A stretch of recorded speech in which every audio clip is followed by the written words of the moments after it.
First episode opens on Joel and Ellie, exactly where we left them. She makes him swear that everything he told her about the fireflies at the hospital in Salt Lake City is true, and he lies to her and says it is. Okay, she says, and after a heavy moment, they continue on their way. Next, we're with a group of teens standing by some firefly graves. They're talking about the assault on the hospital. It seems like they're the only fireflies left at their location. They talk about heading towards Seattle, where someone named Isaac will take them in. Not until we find Joel, says one of the women, Abby, who's standing a bit apart from the others. It's been 3 days since Joel took Ellie from the hospital, and Abby is angry and sad and ready for retribution. It's implied she lost someone in the attack, but we don't know who. One of the guys, Owen, points out that they don't know how or where to find Joel, and they don't have many resources. But when they do, he promises they'll help her find and kill him. Slowly, she adds, tears in her eyes. When we kill him slowly.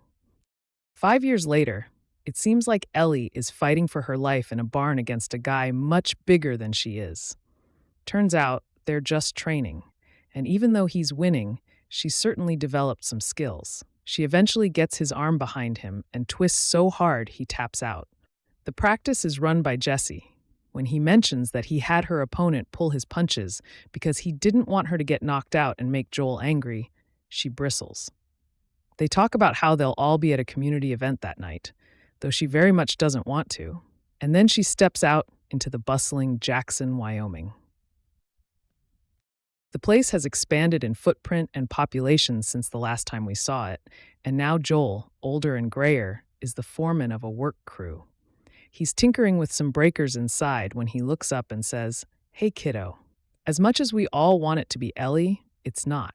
Instead, it's Dina, a young and plucky member of his crew who charms him by asking him to show her what he's working on. She also happens to be Ellie's best friend. They talk about how Ellie is mad at him. He chalks it up to normal dad and adolescent daughter static.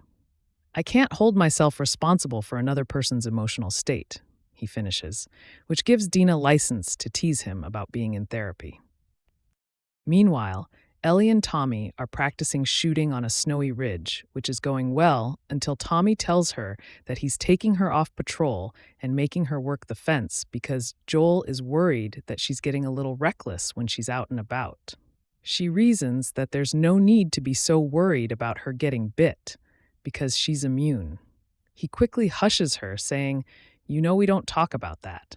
Still, she strong-arms him into going against Joel's advice, and he allows her to join that evening's patrol as long as she listens to her captain's commands. Joel and Maria are discussing city planning. They can't build quick enough to keep up with the population influx, and he grumbles that the town's council should stop letting everyone in. "You've got to look after your own first, or you're no good to anyone," he says. His grousing is interrupted by some very cute uncle moments with Maria and Tommy's son, Benji. Then Joel takes off just as Tommy gets back. "Joel," Maria says firmly but not meanly as he goes, "you were a refugee." Joel had to go, we learn, because he has an appointment with Gail, his psychotherapist. He pays her in marijuana, and they briefly discuss how it's Gail's first birthday in 41 years without her husband, Eugene. Then the session begins, and it's all about Ellie. The teen is living in the garage at Joel's, and she barely talks to him, which bothers him immensely. "See, Dina understands me, like she's my kid or something." "But she's not," he says. "Neither is Ellie," Gail points out. Then, and here's where it becomes clear that Gail's a little drunk, she starts to berate Joel for being stuck in his problem with Ellie and lying in therapy. "You are definitely leaving something out," she says. She goes on to say that there's something she wants to say, but it scares her to do so. Still, you can't heal something unless you're brave enough to say it out loud. So she gathers her courage and confesses that she hates Joel because he shot and killed her husband. "And yes, I know you had no choice. I know I should forgive you," she adds. But she says she can't because of how you did it. "Say the thing you're afraid to say," she urges him, "and I promise I will help." He's got tears in his eyes, and he's literally vibrating with the words that are trapped in his throat. "What did you do?" Gail prods. "I saved her. is all he says as he stands and leaves. Ellie is cleaning her gun and listening to music when there's a knock on her door. It's Dina, who's come to pick her up for their shared patrol. They're definitely friends, but there seems to be something more on Ellie's part. She's super nervous as Dina comes in close and helps her adjust her holster. The girls join 3 other riders on a recon ride, where Ellie and Dina hang back and chat about the New Year's Eve dance that night. We learn that Ellie is a lesbian.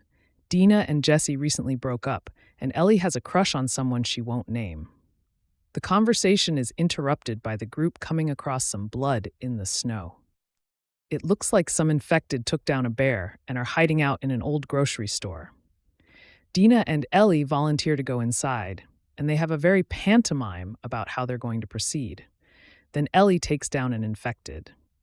She then falls through the rotting floor, and while she's waiting for Dina to find a way down to help her out, Ellie encounters a female infected that seems to have the ability to fight strategically instead of just by brute force. And though Ellie eventually dispatches her, the infected takes a bite of Ellie's belly first. Ellie hides the nip from Dina, and then they report what they've seen to the council before Ellie heads home for a little standing self-surgery before the big dance. If you hadn't guessed, Ellie's crush is on Dina. She made a bad pun while they were on patrol. That's Ellie's love language. Joel swings by the garage to awkwardly ask if Ellie is going to the dance. He does that dad thing where he looks for problems to solve to show his love, and finds one in her guitar, which he says he'll restring and get back to her the next day. Dina is wheeling around on the dance floor, high and happy, when Ellie gets there.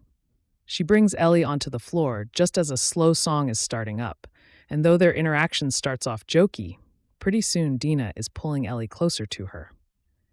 Ellie says that the guys in the room are staring at Dina, and Ellie says she's no threat. "Oh, Ellie," Dina breathes, "I think they should be terrified of you."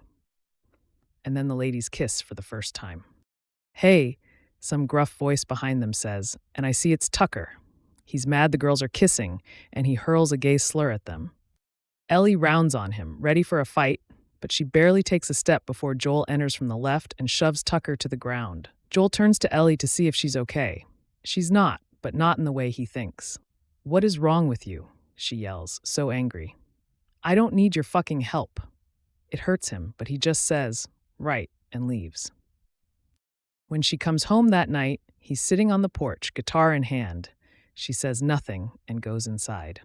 Meanwhile, in some of the pipes running under the town, new tendrils of cordyceps raise their ugly little spindles. And outside the city's walls, Abby and her friends approach under cover of night.